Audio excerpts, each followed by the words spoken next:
A Terra, no início de sua formação, era como um esferoide, uma enorme bola feita de rochas fundidas de composição homogênea. Aos poucos, ela foi se resfriando, iniciando a cristalização dos minerais e a segregação dos elementos químicos. Os mais pesados foram preferencialmente para o núcleo da Terra, enquanto os elementos mais leves constituíram os minerais e as rochas da crosta. Segundo algumas crenças, acredita-se que a Terra tem alguns poderes especiais. A Terra é um dos tatuas, 5 elementos básicos da natureza. Na religião Wicca, a Terra é tida como um dos símbolos da grande deusa, assim como o pentagrama e o sal. Nas religiões neopagãs, como é o caso do druidismo, da Ica e do Azutro, também existe a crença na existência de 5 elementos constituintes do universo, sendo eles o fogo, a água, o ar, a terra e a caixa. Este é o último sendo a manifestação da energia divina. O solo é um corpo de material consolidado que cobre a superfície terrestre imersa entre a litosfera e a atmosfera.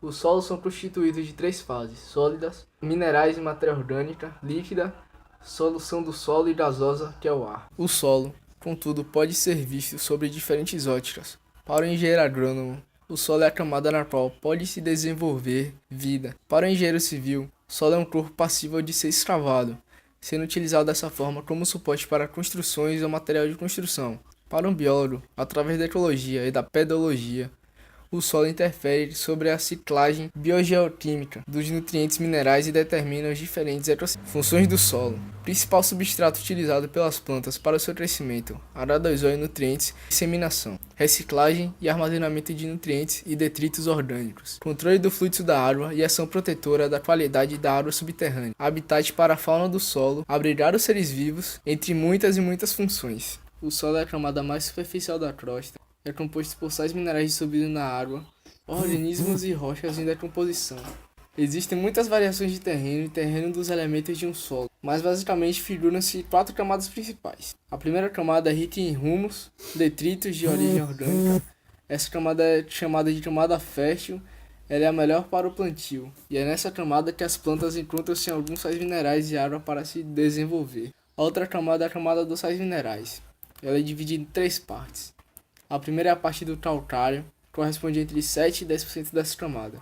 A segunda é a parte da argila, formada geralmente por caulinita, caule e sedimentos de feldespato, corresponde de 20% a 30% dessa camada. A última parte é da areia.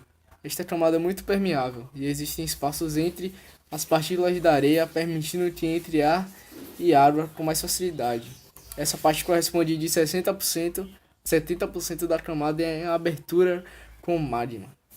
A terceira camada é a das rochas, especialmente decompostas. Depois de se decomporem totalmente pela ação da erosão e agentes geológicos, essas rochas podem virar sedimentos, ou seja, rochas sedimentares. A quarta camada é de rochas que estão inicialmente começando a se decompor. Essas rochas são chamadas de rochas matrizes. A cana-de-açúcar é cultivada em diversos tipos de solo, que variam de acordo com os seguintes estados e regiões. São Paulo é cultivada sobretudo em latossolo vermelho, aproximadamente 47% da área plantada, serido pelo latossolo vermelho-amarelo e vermelho escuro. Pernambuco e Alagoas, a cana predomina em solos dos tipos latossolo vermelho-amarelo e argissolo vermelho-amarelo. Rio de Janeiro, os solos hidromórficos e aluvias são os principais para o cultivo da cana. Bahia é plantada principalmente em solos argissolo vermelho e amarelo e em vertissolo.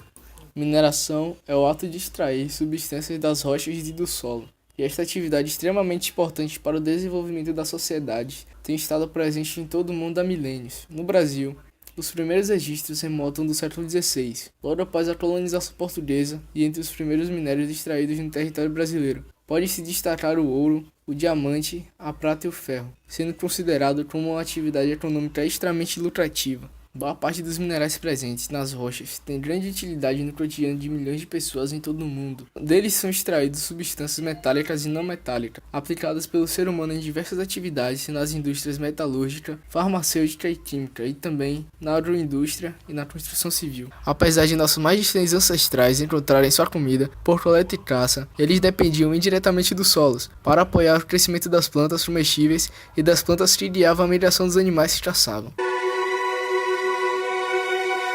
Tudo. Tudo.